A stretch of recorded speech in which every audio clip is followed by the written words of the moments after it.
my name is Laura Tillotson and I am the Diva in Spirit, here to take you on a journey through all things fermented and distilled and all of the amazing ways to enjoy them. We are continuing our exploration of those honey I'm home cocktails today with the great granddaddy of all of them, the old fashioned. We're going to learn a little history and evolution of the cocktail, how to make one, and we'll talk about some fun ways to play with those ingredients and create all new cocktails. So when I say that the old fashioned is the great granddaddy of all cocktails, it's because it basically is the original cocktail. The first time the word cocktail is ever used in print is in a newspaper in New York in 1806, where it is defined as a potent concoction of spirits, bitters, water, and sugar. And although this definition doesn't specify whiskey as the spirit of choice, it is basically a recipe for the old-fashioned as we know it. At that point in time, they would just call it a whiskey cocktail, or a gin cocktail, or a rum cocktail, whatever base spirit you choose to use, but that's what a cocktail was.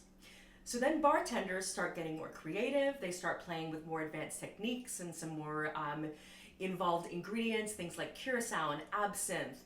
And while this does lead to the evolution of cocktail culture and the creation of all new wonderful potent libations, it means that there's a faction of drinkers that starts to rebel against this a little bit and would go into their bars and ask their bartender for a simpler, old-fashioned cocktail. And hence this original formula gets its name. At this point, we're still basically talking about using any kind of base spirit for the cocktail. In fact, gin and brandy tended to be the most popular variations. In 1881, at the Pendennis Club in Louisville, a bartender there uses bourbon for the first time in honor of J.W. Pepper, the master distiller. Now, the Pendennis Club does claim to have invented the old-fashioned and brought that recipe to the Waldorf Astoria in New York, which is where it really started to gain popularity. Obviously, the cocktail is much, much older than that, but this is definitely sort of a pivot point where bourbon, or American whiskey in general, does start to become the de facto base spirit for the cocktail. Otherwise, the recipe remains basically unchanged until Prohibition, when something really, really awful happens. We talked about how awful bathtub gin must have tasted. Now let's try to imagine the barely aged rot gut moonshine that passed for whiskey during Prohibition.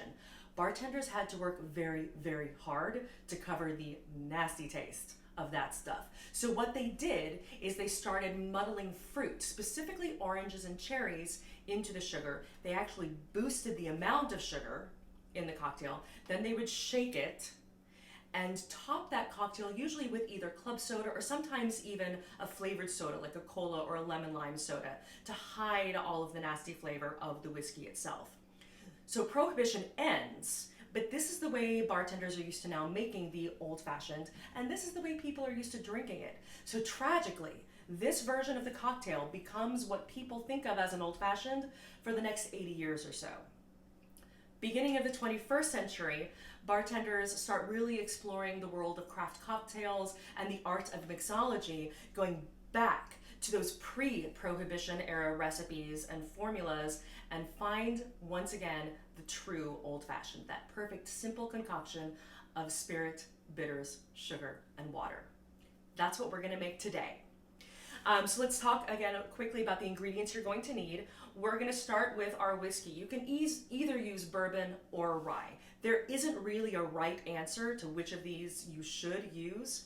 You should use the one that you like.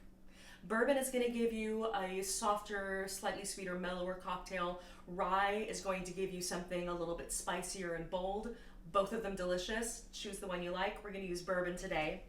I will say that I tend to use for cocktails a bottled in bond whiskeys.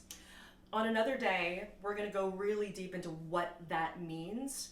Today, what you want to know is that all bottled in bond whiskeys are bottled at exactly 100 proof. I find this to be perfect for cocktails. It's a little higher than your regular 80 proof whiskeys, so bolder, gonna hold up a little bit better against the other ingredients and the gradual melt of your ice. But it's not a barrel proof that's gonna be so hot it overpowers the other ingredients. This is your perfect sweet spot, that 100 proof whiskey. So that's where we're gonna go today. You'll need some sugar. Anything works. Whatever you've got in the house, white sugar, powdered sugar, brown sugar, honey, agave syrup, doesn't really matter. I find that with whiskeys, a brown or demerara sugar is going to bring out those toasted caramelized notes of the whiskey a little bit better. So that's what I've got here for us today. And then we're also going to use some cocktail bitters. In our Negroni episode, we talked about Campari. Campari is an example of a digestive bitter that's meant to be sipped or mixed with other spirits. But today we're going to use cocktail bitters. Cocktail bitters are basically botanicals and plant matter infused into very, very high proof spirit. Think Everclear or something like 180, 190 proof. So it's a tincture of these botanical elements, very, very concentrated flavors, and meant to be used in very small quantities. So here we're going to be using a few dashes or a few drops. There are countless flavors and varieties of bitters. For your starter home bar, the first thing you want to reach for is just some classic Angostura aromatic bitters. That's going to be your go-to for old fashions and the Manhattan, which we'll get to next time. So to start with, we're going to need a little sugar in our glass.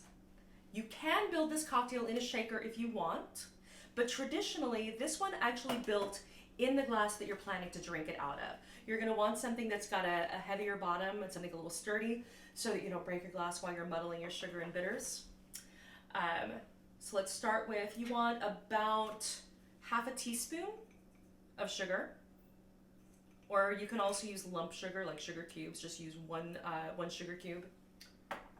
You can also use simple syrup if you prefer, which is just water diluted into the sugar, about a 2-to-1 ratio of sugar to water. Then you'll want to use about a quarter of an ounce of that if you choose this. Now your bitters have a special top that's going to allow you to pour exactly 1 dash. If you go boom, that's 1 dash. We want 2 to 3 for our old fashioned, so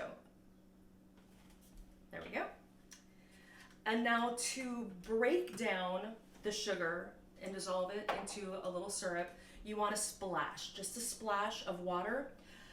I find that the bubbles of sparkling water help to break that down a little quicker, so that's what I'm going to use here. And again, just a splash. Just enough to get that sugar to break down. So we're going to muddle that together, and you want to stir until the sugar is almost completely dissolved. It doesn't have to be a pure syrup. And this is a step where if you're using simple syrup, obviously this is going to go much, much quicker. That's one of the arguments for using a simple syrup. But this is the old-fashioned way to do it, so we're going to make our old-fashioned the old-fashioned way.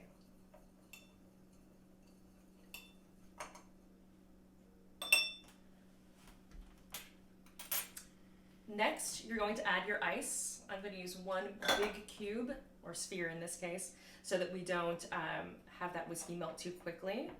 Drop that in gently. And use my shaker lid as my jigger here. You want 2 ounces of whiskey.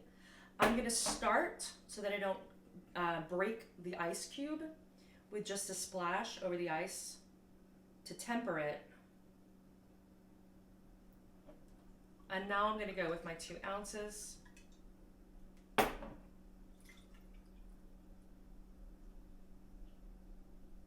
notice no crack. Ice is going to stay solid. Give that just a little stir to incorporate your bitter syrup. And then we're going to finish it with an orange peel.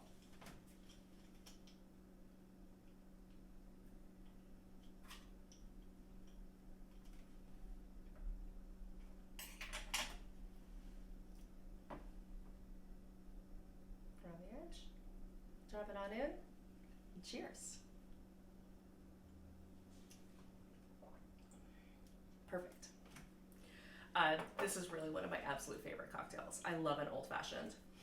So next week, we're going to talk about some really fun ways to play with your ingredients. We're going to try some different flavored syrups. We're going to try some different base spirits and create all new versions of this classic old-fashioned cocktail. So in the meantime, make sure that you follow me on Facebook and Instagram, subscribe to our YouTube channel, and I will be with you in spirit.